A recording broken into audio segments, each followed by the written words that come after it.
Assalamualaikum warahmatullahi wabarakatuh. Kami dari kelompok 3 yang beranggotakan saya sendiri, Hana Wasiat Rohmah, dan kelima teman saya, Devi Anggraini, Putri Alfiatul, Munawaroh, Rima Rizky, dan Radatul Alawiyah Asodik. Di sini kami akan mempresentasikan makalah kami yang berjudul Layanan dan Kegiatan Bimbingan Konseling, Mata Kuliah Bimbingan dan Konseling, dengan dosen pengampu Bapak Dr. Muhammad Ali, MPD. Langsung saja poin yang pertama, yaitu layanan pengumpulan data. Penyelenggaraan layanan pengumpulan data ada pada kegiatan bimbingan konseling dengan tujuan untuk mengumpulkan data-data dan keterangan yang relevan. Kegiatan tersebut dilakukan untuk meningkatkan pengembangan peserta didik.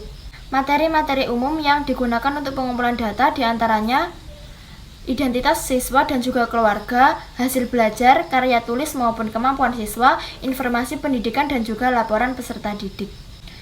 Data-data keseluruhan yang diperoleh dapat dikelompokkan menjadi data pribadi, data kelompok, dan juga data umum.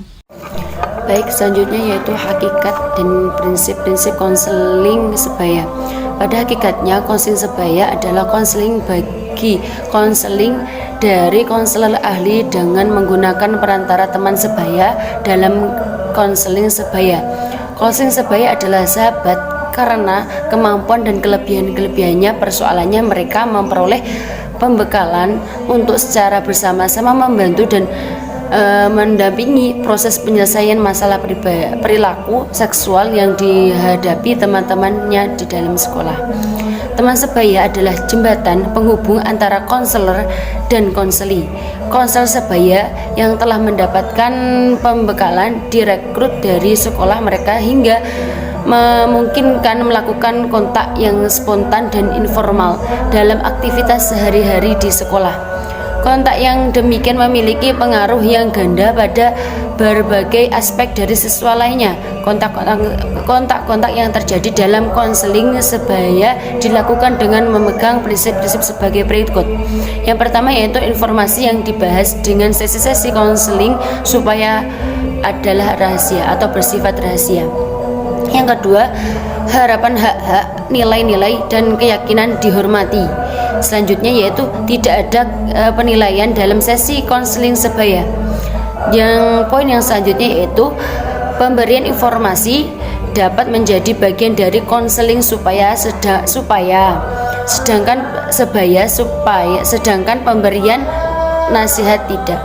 Teman-teman yang dibentuk konseli bebas untuk membuat pilihan dan kapan akan mengakhiri sesi. Konseling sebaya dilakukan atas dasar kesetaraan. Selanjutnya yaitu konferensi kasus. Konferensi kasus adalah pertemuan yang direncanakan untuk membahas keadaan dan masalah seorang atau beberapa siswa.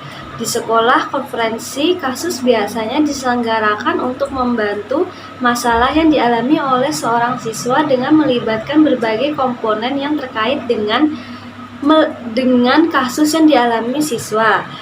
Dalam konferensi kasus secara spesifik dibahas permasalahan yang dialami oleh peserta didik tertentu dalam suatu forum diskusi yang dihadiri oleh pihak-pihak terkait yang diharapkan dapat memberikan data dan keterangan lebih lanjut, serta masalah dalam konferensi kasus juga menyangkut upaya pengentasan masalah dan peranan masing-masing pihak dalam upaya yang dimaksud.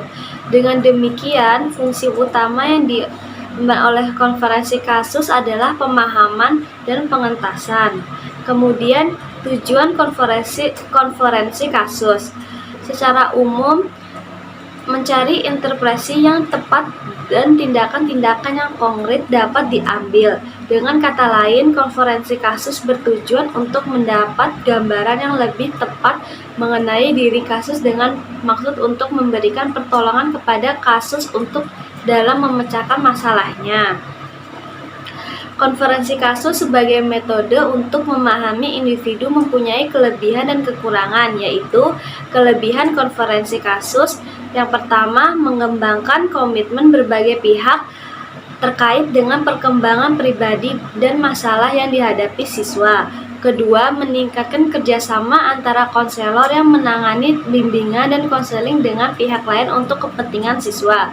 Yang ketiga, pemahaman yang lebih mendalam dari pihak-pihak yang terkait dengan siswa tentang urgensi bimbingan dan konseling dalam membantu perkembangan siswa secara optimal. Selanjutnya, kelemahan konferensi kasus, yaitu yang pertama, tidak semua pihak yang terkait dengan siswa merasa memiliki komitmen dengan perkembangan pribadi dan masalah yang dihadapi siswa. Yang kedua, organisasi penanganan kasus siswa melalui konferensi tidak menjamin rahasia klien terjaga dengan baik. Yang ketiga, konselor dianggap melibatkan orang lain dalam urusan bimbingan dan konseling, dengan demikian menambah pekerjaan di pihak lain. Itu kunjungan rumah. Kunjungan rumah adalah kegiatan pendukung BK untuk memperoleh data keterangan serta kemudahan bagi terentasan masalah siswa melalui kunjungan ke rumah siswa. Kunjungan rumah siswa tidak dilakukan pada seluruh siswa, tetapi hanya untuk siswa yang permasalahannya menyangkut dengan rumah atau orang tua. Kunjungan rumah perlu dilaksanakan oleh guru bimbingan konseling dalam mengentaskan permasalahan siswa.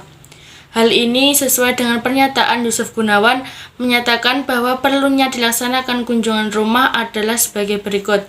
Yang pertama, jika permasalahan yang dihadapi siswa adalah sangkut pautnya dengan masalah keluarga. Yang kedua, keluarga sebagai salah satu sumber data yang dapat dipercaya tentang keadaan siswa. Yang ketiga, dalam kegiatan bimbingan diperlukan tentang keadaan siswa. Yang ketiga, dalam kegiatan bimbingan diperlukan kerjasama antara guru BK dengan orang tua. Dan yang terakhir, faktor situasi keluarga memegang peran penting terhadap perkembangan dan kesejahteraan anak. Selanjutnya yaitu tujuan dan fungsi kunjungan rumah. Kunjungan rumah mempunyai dua tujuan, yaitu yang pertama, untuk memperoleh berbagai keterangan atau data yang diperlukan dalam pemahaman lingkungan dan permasalahan siswa. Dan yang kedua, yaitu untuk pembahasan dan pengentasan permasalahan siswa. Fungsi utama bimbingan yang diemban oleh kegiatan kunjungan rumah yaitu fungsi pemahaman dan pengentasan. Yang pertama, dengan kunjungan rumah akan diperoleh sebagai data dan keterangan tentang berbagai hal yang besar kemungkinan ada sangkut pautnya dengan permasalahan siswa. Yang kedua yaitu materi kunjungan rumah dalam bidang-bidang bimbingan. Semua data keterangan yang hendak diperoleh dalam komitmen keluarga yang hendak dibina melalui kunjungan rumah dapat menyangkut seluruh bidang bimbingan dan konseling, yaitu bimbingan pribadi sosial, belajar, dan karakter. Secara khusus, guru bimbingan dapat menekankan aspek-aspek tertentu dari keseluruhan bidang tersebut sesuai dengan titik berat permasalahan siswa yang bersangkutan. Akses informasi dan teknologi. Perkembangan dan kemajuan ilmu pengetahuan dan teknologi yang sangat pesat menuntut berbagai pihak untuk terus menyesuaikan diri, terutama di bidang bimbingan dan konseling. Adapun beberapa potensi bimbingan yang menggunakan teknologi komputer berbasis internet yang dapat digunakan untuk bimbingan dan konseling, yaitu ada email atau surat elektronik. Potensi penggunaan oleh konselor antara lain untuk terapi, kemudian marketing, screening klien, surat menyurat untuk penjadwalan janji. Kemudian ada website homepage, berpotensi penggunaan oleh konselor sendiri untuk pemasaran, periklanan, diseminasi informasi, dan publikasi. Komputer video conference. Potensi penggunaan komputer video conference oleh konselor sendiri yaitu untuk terapi, kemudian pekerjaan rumah dan konsultasi. Kemudian ada sistem bulletin board atau news group. Potensi penggunaan sistem bulletin board untuk antara lain untuk konsultasi, kemudian alih tangan kasus, sumber daya untuk informasi, dan kegiatan asosiasi profesional. Kemudian simulasi terkomputerisasi. Potensi penggunaan ini oleh konselor sendiri untuk supervisi dan pelatihan kompetisi. Kemudian ada pangkalan data atau FTP sites. Potensi penggunaan oleh konselor sendiri untuk penelitian, sumber informasi bagi terapi, sumber informasi perpustakaan, transfer chatroom atau electronic discussion group. Potensi penggunaan ini oleh konselor sendiri untuk terapi kelompok, kemudian membantu diri sendiri dan asesmen atau pengukuran. Kemudian ada yang terakhir yaitu software berbasis internet. Potensi ini bagi konselor menguntungkan untuk pelatihan keterampilan dan keahlian, bantuan diri sendiri, dan pelatihan keterampilan dari pekerjaan rumah.